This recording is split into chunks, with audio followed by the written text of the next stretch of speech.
नमस्कार। आज के समय में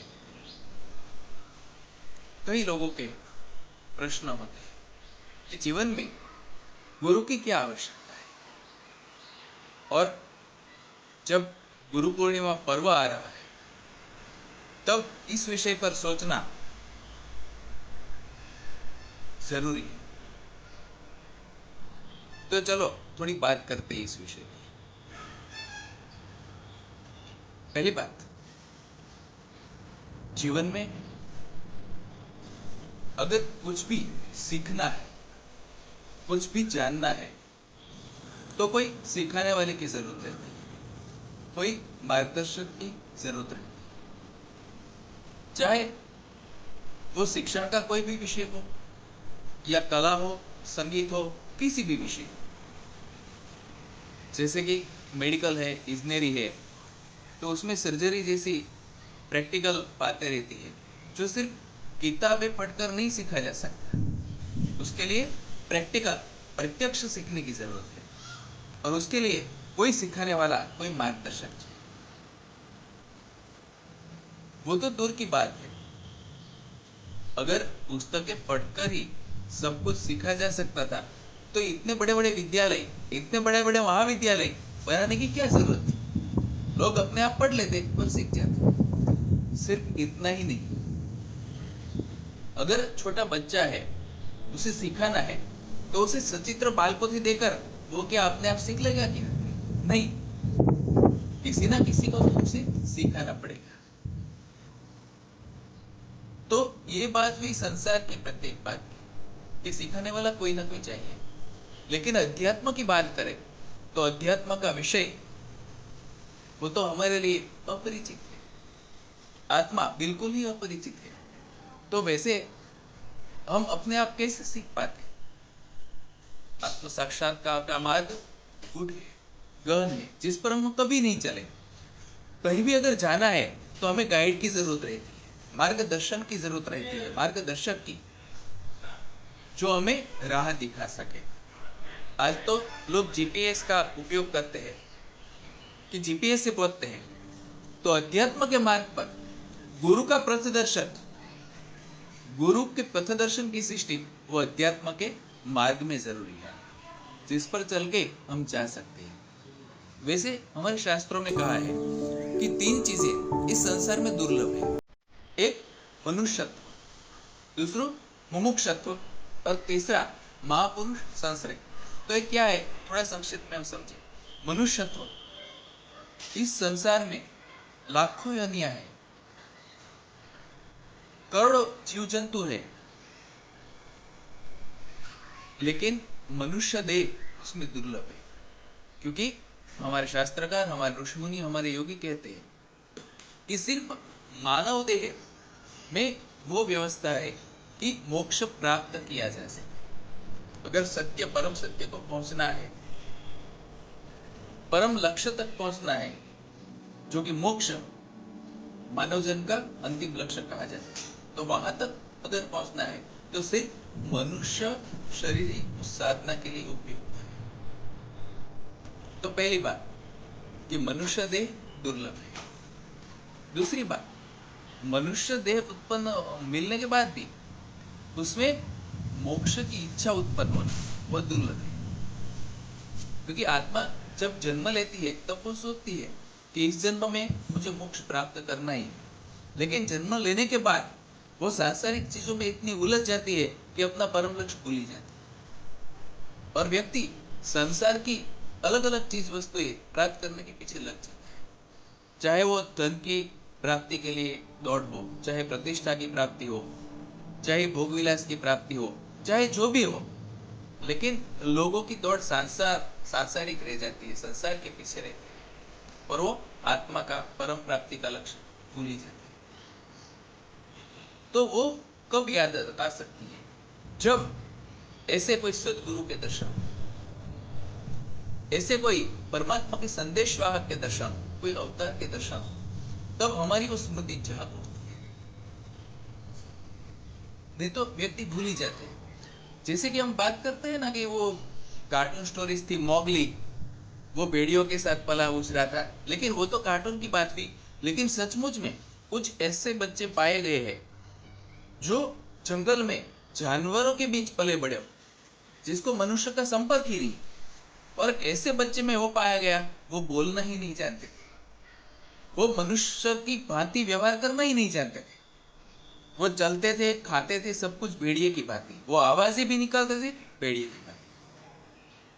तो हम दूसरों को देखकर सीखते हैं। बालक अभिभावक को देखकर सीखता है।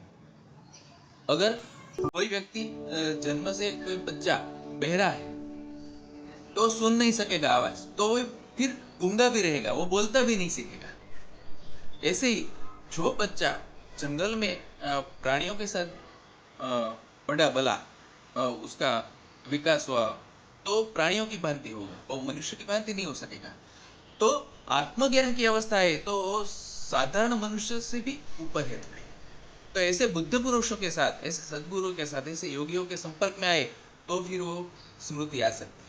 हमारे उपनिषदों में एक कथा है कि एक बार एक शेरनी गांव में आक्रमण करने के लिए आई। गांव लोग ज्यादा एकत्र हो गए तो फिर भाग गई, लेकिन वो प्रेग्नेंट थी।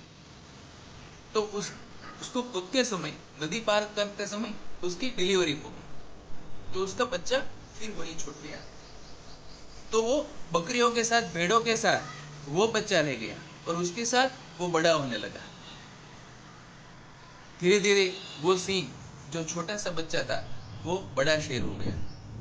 एक बार जंगल के एक शेर ने फिर से आक्रमण किया उस बकरियों के, उस भेड़ों के झुंड पर, समूह पर। तो उसने क्या देखा, भेड़ बकरियां दौड़ रही थी, साथ में वो युवान शेर भी भाग रहा था। तो फिर उस शेर ने सभी भेड़ बकरी को छोड़कर उस वृद्ध सिंह ने उस युवान शेर को, जो बच्चा था, बड़ा हो गया था, उसे पकड़ लिया। तो बोलने लगा, नहीं नहीं, मुझे मत मारिए, मुझे मत मारिए, मुझे छोड़ दीजिए। तो फिर वो उसे पकड़ के खींच के पास की नदी के पास ले गया और उसका प्रतिबिंब दिखाया। तो भेड़ नहीं है, तो बकरी नहीं है, तो शेर का बच्चा है। देखिए तेरा प्रतिबिंब, ये मेरा प्रतिबिंब। फिर उसने देखा कि नहीं, मैं दूसरी भेड़ बकरियों जैसा नहीं हूं जिसके बीच में मैं पला, मैं तो ये शेर जैसा हूं। तो फिर उसके मुंह से पहली बार शेर की आवाज निकली, उसकी त्राट निकली। और त्राट लगा के वो जंगल में जा पहुंचा, चला गया उस वृद्ध शेर के साथ। तो ऐसे ही कोई सदगुरु, कोई बुद्ध पुरुष, कोई योगी को हम देखे, वो हमें हमारे आत्मस्मृति दिलाए, हमारे आत्मस्मरण करवाए कि तू परमात्मा का अंश है, तभी वो यात्रा चालू हो सकती। तो ये दूसरी बात। लेकिन दुर्लभ बात है महापुरुष संश्रय, क्योंकि पहले तो हजारों लाखों में कोई कोई सदगुरु होते हैं, उस तक पहुंचना वो दुर्लभ है। दूसरी बात, अगर पहुंच गए तो भी उसको पहचानना और उसको मानना वो भी दुर्लभ है, क्योंकि मनुष्य का अहंकार है, उसे झुकने नहीं देता।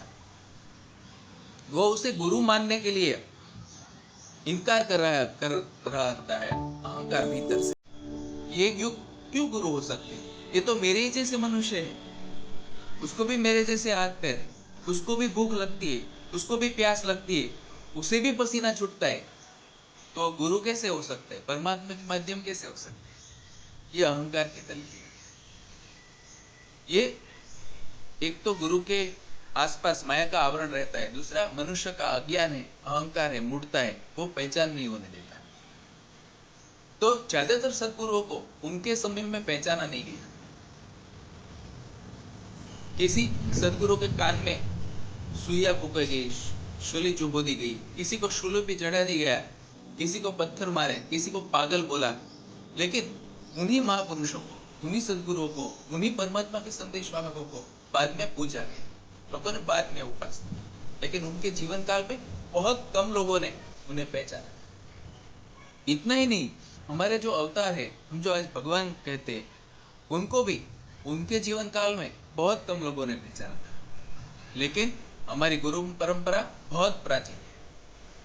हम जिन्हें भगवान मानते हैं, उन राम के भी गुरु थे, गुरु वशिष्ठ जी और गुरु विश्वामित्र जी। हम जिन्हें भगवान कहते हैं, वो कृष्ण भगवान, उनके भी गुरु थे, सांदीपनि जी।